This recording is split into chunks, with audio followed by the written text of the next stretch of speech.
नमस्कार, स्वागत है आप सभी का हमारी इस विशेष पेशकश में। आपके साथ मैं हूं उत्कर्ष अवस्थी। 5 मई 2023 को लगना है चंद्र ग्रहण, और जब भी ग्रहण आता है तो अपने साथ कई सारे सवाल लाता है। सवाल ये होते हैं, पहला सवाल जो आजकल बहुत ज़्यादा ट्रेंडिंग हो गया है वो ये है कि ग्रहण कहाँ लगेगा, किस देश में लगेगा, सूतक काल क्या होगा, उसके दुष्प्रभाव क्या होंगे, किस राशि के लिए अच्छा होगा, किस राशि के लिए प्रभाव खराब पड़ेगा। ये जो सारे सवाल हैं, इन सारे सवालों का जवाब देने के लिए हमारे साथ आज मौजूद हैं आचार्य कृष्ण माहेश्वरी जी। आचार्य जी, बहुत स्वागत है आपका इस पेशकश में। देखिए, मैंने जो इंट्रोडक्शन दिया उस इंट्रोडक्शन के हिसाब से एक कन्फ्यूज़न क्रिएट हो जाता है जब भी ग्रहण आना होता है। अब चंद्र ग्रहण है, पहला सवाल तो मैं यही पूछूंगा, चंद्र ग्रहण है नहीं है? देखिए, ये एक विशेष बात आपको आज हम इस चैनल के माध्यम से समझाते हैं। ग्रहण हमेशा असर डालता है, कम और अधिक। ये एक छाया ग्रहण नहीं, उप छाया ग्रहण है।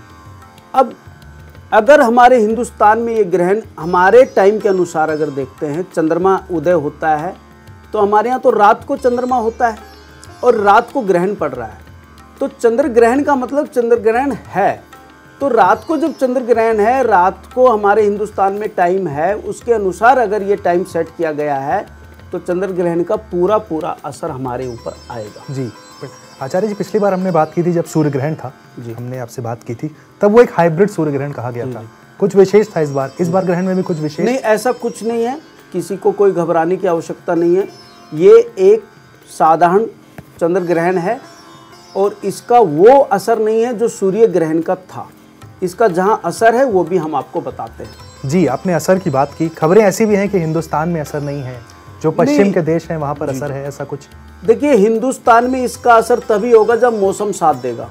अगर मौसम साफ रहा तो संपूर्ण तरह से ये ग्रहण दिखाई देगा, और अगर बारिश वगैरह रहा या मौसम की कोई गड़बड़ रही तो ये ग्रहण यहाँ नहीं दिखाई देगा, इसका असर फिर कम हो जाएगा। समय आचार्य जी जानना चाहूँगा मैं, पूरी रात ये ग्रहण होगा, क्या समय है, किस समय में विशेष ख्याल रखना चाहिए? 5 मई को 8:43:03 पे ये ग्रहण शुरू होगा। ये ग्रहण तुला राशि स्वाति नक्षत्र में शुरू होना है और 6 तारीख की सुबह यानी 1:02 तक इस ग्रह का असर रहेगा, जो विशाखा नक्षत्र में जाके ये खत्म होगा। इसका मतलब तुला राशि पूरी तरह से प्रभावित रहेगी। जी आचार्य जी, आपने तुला राशि की बात की। अन्य जो राशियां हैं उनको लेकर भी खबरें होती हैं कि इन राशियों पर प्रभाव पड़ेगा अच्छा, इन पर बुरा प्रभाव पड़ेगा। तो पहले मैं चाहूंगा कि हम अच्छे पे बात कर लेते हैं, वो कौन सी राशियां हैं जिन पर अच्छा प्रभाव होगा? देखिए, अच्छी राशि जिनके लिए बहुत ही बल्ले बल्ले होना है, ये ग्रहण उनके लिए शुभ साबित होगा, वो है सिंह राशि, धनु राशि और मीन राशि। ये राशि वालों के लिए इस ग्रहण का बहुत जबरदस्त शुभ प्रभाव पड़ने वाला है। और जिनके लिए कष्टदायक है वो है तुला राशि, वृश्चिक राशि, कन्या राशि और मेष राशि। ग्रहण का एक सूत्र देते हैं, फार्मूला ज्योतिष के जिज्ञासुओं के लिए, क्योंकि इस प्रोग्राम को काफ़ी ज्योतिष लोग देखते हैं। जिस राशि में ग्रहण लगता है उसकी एक राशि आगे की, एक राशि पीछे की और एक राशि सातवीं जो उसको देखता है, यानी कि वो मेष राशि को देखेंगे, तुला में पड़ेगा। तो ये 4 राशि तो बिल्कुल प्रभावित होती है। और जिस राशि में पड़ता है उस राशि की अगर किसी पे दशा चल रही है, जैसे तुला राशि, अगर किसी की शुक्र की दशा चल रही हो या चंद्रमा की दशा चल रही हो, तो निश्चित उन राशि वालों के ऊपर भी ये इसका दुष्प्रभाव देखा गया। जी आचार्य जी, आपने शुरुआत में कहा कि हमें घबराना नहीं है, लेकिन जब भी ग्रहण आता है तो एक साइकोलॉजिकल आप कह सकते हैं डर आ जाता है लोगों के मन में कि उस वक्त कहते हैं कि पूजा पाठ करनी चाहिए, क्या करना चाहिए। तो जो घबराना नहीं है, इसको मैं चाहूँगा अगर आप विस्तार से बताएं। देखिए, ये एक उपछाया ग्रहण है, इसका बहुत ज़्यादा दुष्प्रभाव नहीं है। और ये जब ग्रहण लग रहा है 8:44 पे, इससे पहले हमारे हिंदुस्तान में जो है लोग बाग खाना वाना खा पी करके निजात होकर के सोने की तैयारी करते हैं। तो ये विश्राम के टाइम में पड़ेगा, तो काफ़ी लोग विश्राम कक्ष में ही रहेंगे। अगर आपका हेल्थ साथ देता है, आपको स्वस्थ हैं, आपको कोई बीमारी नहीं है, तो इस समय में आप किसी मंत्र का जाप कर सकते हैं, किसी मंत्र को सिद्ध कर सकते हैं। और कोशिश करें कि आप उस समय में जगे रहें और भगवान का स्मरण भी करें। जी, आपने बात की भगवान के स्मरण के लिए, किसी विशेष राशि के लिए खास कुछ स्मरण, कोई मंत्र आप ऐसा कुछ होए? देखिए, ये तुला राशि में पड़ रहा है और तुला राशि के जो स्वामी है वो शुक्र हैं। और शुक्र जो है इस चीज़ को साबित करता है कि विष्णु जी और लक्ष्मी जी और माँ भगवती दुर्गा का अगर कोई स्मरण करता है तो ये बहुत फायदेमंद है तुला राशि वाले अगर इसका उच्चारण करते हैं। जी आचार्य जी, जब भी ग्रहण होता है तो सूतक काल के समय की बात की जाती है, कोई सूतक काल का विशेष समय? देखिए इस ग्रहण का कोई सूतक नहीं है, ये भारत में सूतक नहीं लगेगा, आप निश्चित रहिए। बिल्कुल आचार्य जी, उसके बाद जो दान करने की प्रक्रिया होती है ग्रहण के बाद, उसके लिए कुछ विशेष चीजें? देखिए दान के लिए चंद्र ग्रहण है, चंद्रमा मन सो कारक, सूर्य आत्मा सो कारक, तो चंद्रमा मन का मालिक है, तो मन बेचैन ना रहे, विचलित ना रहे या डिप्रेशन ना रहे, चंद्रमा भी डिप्रेशन देता है, तो ऐसे जातकों को सभी को चावल 1.25 kg कम से कम हो, ज़्यादा अपने शरीर के वजन के बराबर हो, किसी धार्मिक स्थल में श्रद्धापूर्वक दान करें।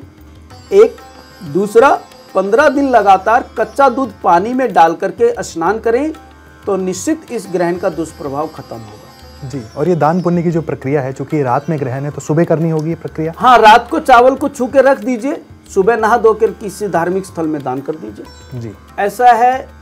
इस ग्रहण के विषय में एक विशेष बात हम बताते हैं।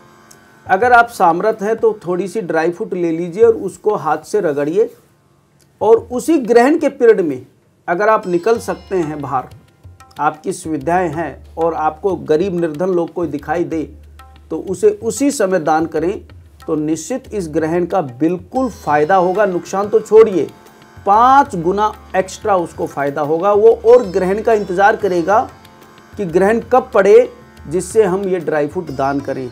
इससे धन प्राप्त होता है, विशेषकर करके देखिए, निश्चित फ़ायदा होगा। पंडित जी, कोई विशेष प्रभाव, कोई विशेष यहाँ पर सावधानी बरतनी होगी? कह सकते हैं कि जो ग्रहण है, आप कह रहे हैं कि दुष्प्रभाव नहीं है, फिर भी कोई विशेष सावधानी बरतनी होती है? देखिए ये तुला राशि में पड़ रहा है। तुला है तराजू।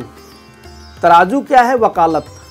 अगर किसी का वकालती कोई कार्रवाई चल रही हो, वो बहुत सावधान रहे, और निश्चित तौर पे महिलाओं को विशेष सावधानी बरतनी चाहिए। अगर कोई राजनीति में महिला है या किसी अच्छे पोस्ट पे बैठी है या किसी समाज समूह की अध्यक्ष, कोषाध्यक्ष, सचिव हैं, इनको बहुत संभल करके अपने साइन वाइन करना चाहिए। अपना दुनिया पूरा देख करके वो आगे डील करें, नहीं तो फंसने का योग है।